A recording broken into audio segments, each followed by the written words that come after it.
അങ്ങനെ നമ്മളെ രാവിലത്തെ പരിപാടി തുടങ്ങിയിരിക്കുകയാണ്.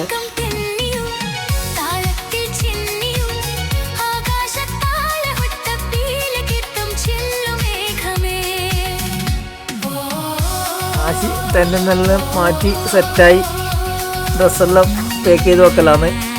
ടെൻ്റെല്ലാം മടക്കി യാത്ര തുടരാനുള്ള പരിപാടി നോക്കലാണ്.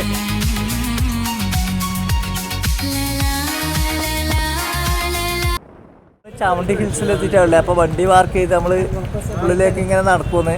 ആശി അതിശക്തയും രൗദ്രഭാവമുള്ളവളുമായൊരു ഭഗവതിയാണ് ചാമുണ്ടി എന്ന ചാമുണ്ടേശ്വരി.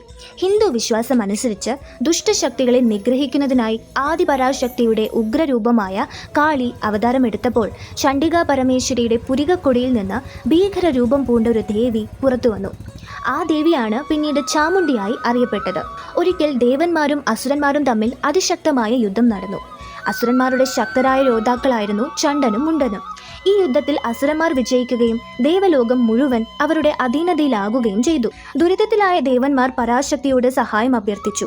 ദേവന്മാരുടെ ദുരിതം കണ്ട് മനസ്സലിഞ്ഞ പരാശക്തി ചണ്ഡികാ പരമേശ്വരിയുടെ രൂപം പൂണ്ടു. ഈ സമയം ചണ്ഡനും മുണ്ടനും ഭഗവതിയെ ആക്രമിക്കാനായി വന്നു. യുദ്ധം അതിരൂക്ഷമായപ്പോൾ ഭഗവതിയുടെ പുരികക്കൊടിയിൽ നിന്ന് കലി പൂണ്ടൊരു കാളി രൂപം പുറത്തുവന്നു. ഈ ഭീകരരൂപം തൻ്റെ ആയുധങ്ങളുമായി ചണ്ഡനെയും മുണ്ടനെയും കൊന്നൊടുക്കി. ശേഷം ആ അസുരന്മാരുടെ തലയറുത്ത് ദേവിയുടെ മുന്നിൽ കാഴ്ചവെച്ചു. അങ്ങനെയാണ് ആ കാളി രൂപത്തിന് ചാമുണ്ടി എന്ന പേരുണ്ടായത്. ചാമുണ്ടിയുടെ മറ്റൊരു പ്രശസ്തമായ കഥ മഹിഷാസുരന്റെ വധവുമായി ബന്ധപ്പെട്ടതാണ്. മഹിഷാസുരൻ എന്ന അസുരൻ ദേവന്മാരെ പരാജയപ്പെടുത്തി ലോകം ഭരിച്ചിരുന്നു. അപ്പോൾ ദേവന്മാരെല്ലാം ചേർന്ന് ദുർഗ എന്ന ഭഗവതിയെ സൃഷ്ടിച്ചു. ഭഗവതിയും മഹിഷാസുരനുമായി ശക്തമായ യുദ്ധം നടന്നു. യുദ്ധത്തിൽ ദുർഗ മഹിഷാസുരനെ നിഗ്രഹിച്ചു. അങ്ങനെയാണ് ചാമുണ്ടി മഹിഷാസുര മർദിനി എന്ന പേരിൽ അറിയപ്പെടാൻ തുടങ്ങിയത്. തെയ്യത്തിലും ഭൂതക്കോലത്തിലും കേരളത്തിലെയും കർണാടകയിലെയും നാടോടി പാരമ്പര്യങ്ങളിൽ ചാമുണ്ടിയെ തെയ്യമായും ഭൂതക്കോലമായും കെട്ടിയാടാറുണ്ട്. ഈ കലാരൂപങ്ങളിൽ ചാമുണ്ടിയുടെ ഭീകരവും രൗദ്രവുമായ രൂപം അവതരിപ്പിക്കുന്നു. ഇവയിലൂടെ ഭക്തർക്ക് അനുഗ്രഹം നൽകുകയും ദുഷ്ടശക്തികളെ ഇല്ലാതാക്കുകയും ചെയ്യുന്നു. ഈ കഥകൾ ചാമുണ്ടിയുടെ ശക്തിയെയും നീതിയെയും ഓർമ്മിപ്പിക്കുന്നു. ദുർഗ, കാളി, സപ്തമാതാക്കൾ എന്നീ പേരുകളിലും ചാമുണ്ടി അറിയപ്പെടുന്നു. ഭക്തർക്ക് കാരുണ്യവും ദുഷ്ടർക്ക് ശിക്ഷയും നൽകുന്ന ചാമുണ്ടിയെ കേരളത്തിലും കർണാടകയിലും പ്രധാനമായും ആരാധിക്കുന്നു.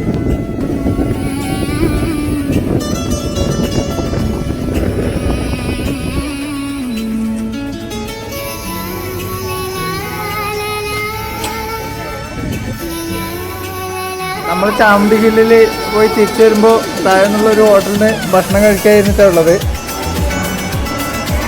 ഇത്രയും ഐറ്റംസ് ഉണ്ട് ചോറുണ്ടെന്ന് വെച്ച്.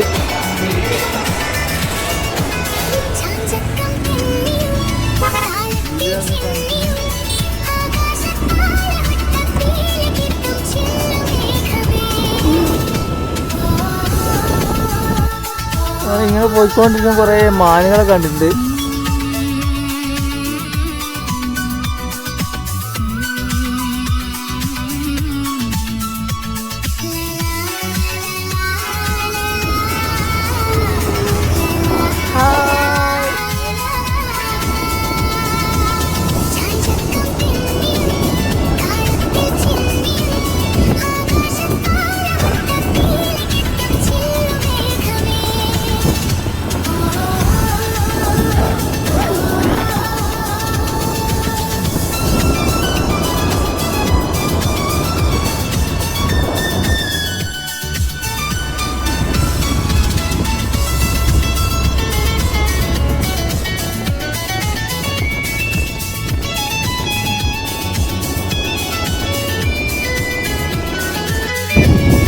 നമ്മളങ്ങനെ 45 ഇറങ്ങിക്കൊണ്ടിരിക്കുകയാണ്.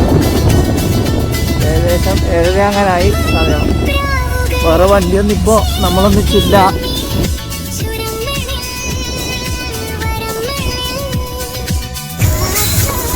എന്നടുക്ക് ചുരം കയറുന്നതിൻ്റെ ഇടയ്ക്ക് ഒരു ഹനുമാന്റെ ക്ഷേത്രമുണ്ട്. അതാണ് നമ്മളിപ്പോൾ കാണുന്നത്. രാത്രി എന്തെല്ലോ പണി നടക്കുന്നുണ്ട് ഇവിടെ റോഡിൻ്റെ.